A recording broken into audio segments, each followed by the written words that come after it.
Bonjour, mesdames et messieurs. Je vous propose aujourd'hui une nouvelle thématique concernant le déplacement, parce que bien évidemment, comme tous les clients, vous cherchez à avoir tout au moins cher, et parfois quand on parle tarif déplacement, on se rend compte que les clients font un pas de recul, etc., sont assez gênés sur cette thématique-là, alors que les explications sont tout à fait claires et nettes. Alors, voilà.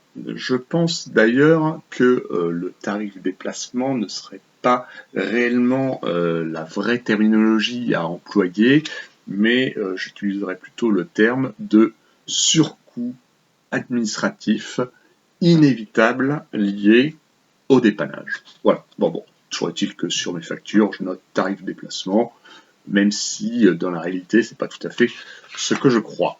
Voilà.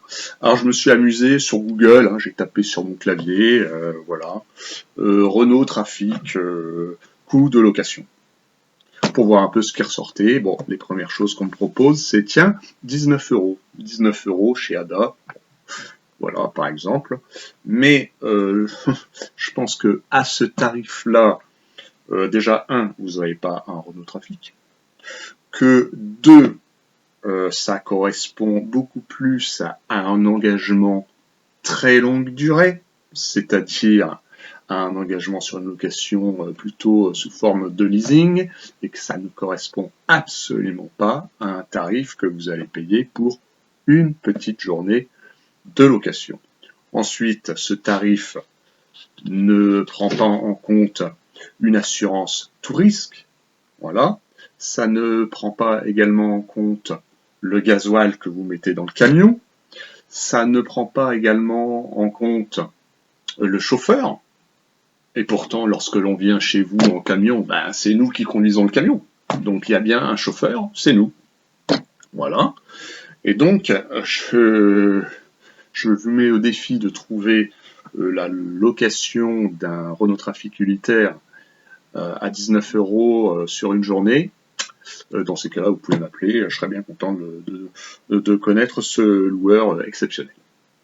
Voilà, je pense qu'on serait plutôt aux alentours d'une centaine d'euros sur une journée de location comme ça, temporairement. Et ensuite, vous pouvez exactement essayer de voir aussi ça lorsque vous avez des très grosses courses dans des magasins de bricolage ou chez Carrefour ou autre. On vous propose parfois de payer une location sur un horaire relativement court. Ces tarifs sont plutôt assez compétitifs, mais déjà, c'est pas gratuit.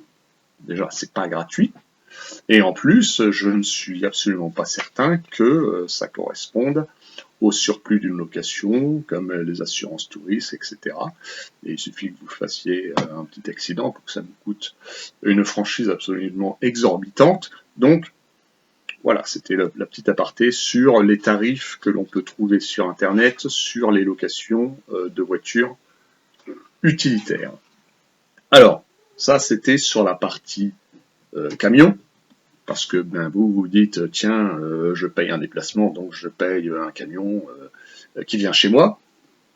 Mais ça, c'est aussi extrêmement restrictif, parce que dans la réalité, vous ne louez pas juste quelqu'un qui se déplace en Renault Trafic chez vous, mais c'est quelqu'un qui arrive, qui est déjà outillé.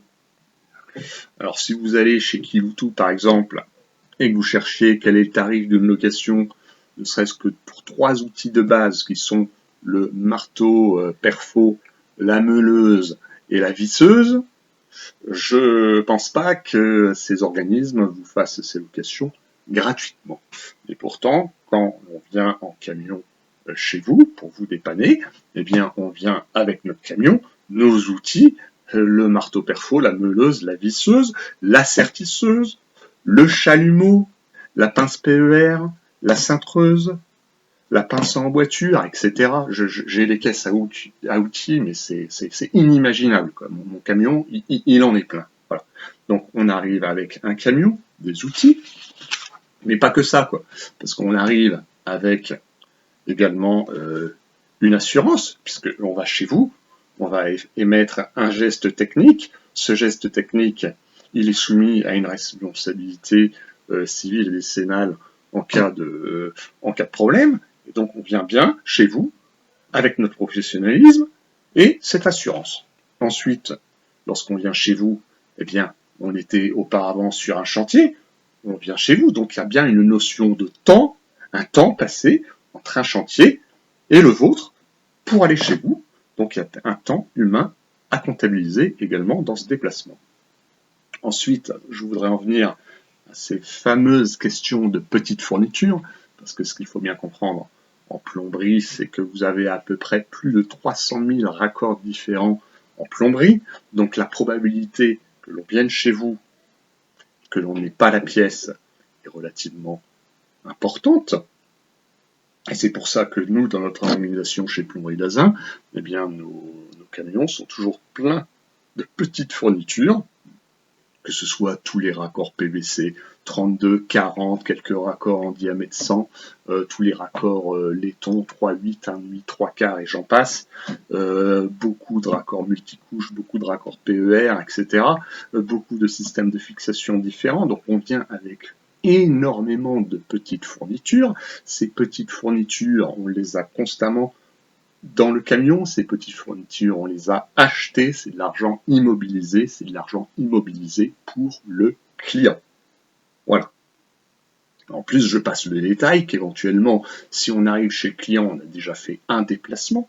Si ensuite on se rend compte que l'on n'a pas la pièce, on va du client au fournisseur, ça fait un deuxième déplacement, et qu'ensuite du fournisseur, on revient chez le client, et donc ça fait 3 déplacements. Bien évidemment, avec Plomberie d'Azin, on ne va pas vous facturer 3 déplacements, bien évidemment, on va vous en facturer un seul, même si on en a fait 3. Voilà. Donc, ensuite, et dernièrement, toujours sur ce tarif déplacement, je parle d'un surcoût administratif également, parce que bien évidemment, après une intervention, on vient éditer une facture, on vient encaisser la facture, c'est-à-dire on prend le chèque, on va à la banque, et ensuite, il y a un comptable tout simplement qui va vérifier l'encaissement de chacune de vos factures, et donc de chacun des caisses, des encaissements. Et donc du coup, tout ça, ça fait un coût administratif supplémentaire. Et donc j'en suis quasiment persuadé que si aujourd'hui j'allais voir mon comptable et que je lui posais la question de savoir si mon tarif déplacement était justifié, si mon tarif déplacement était rentable, etc., je pense qu'il se poserait beaucoup la question sur sa rentabilité réelle. Je pense que je pourrais aller encore bien au-dessus et qu'il y a des petits confrères qui ont des tarifs quand même bien plus élevés, en tout cas. En tout cas, jamais de la vie, il est question d'offrir un déplacement dans le cadre d'un dépannage. Voilà. C'était un peu la thématique du déplacement pour faire comprendre aux clients que, bien évidemment, lorsque l'on se déplace chez un client pour effectuer une petite prestation de dépannage, eh bien, il y a une main-d'œuvre, il y a un déplacement et il y a des fournitures qui sont à payer. Voilà.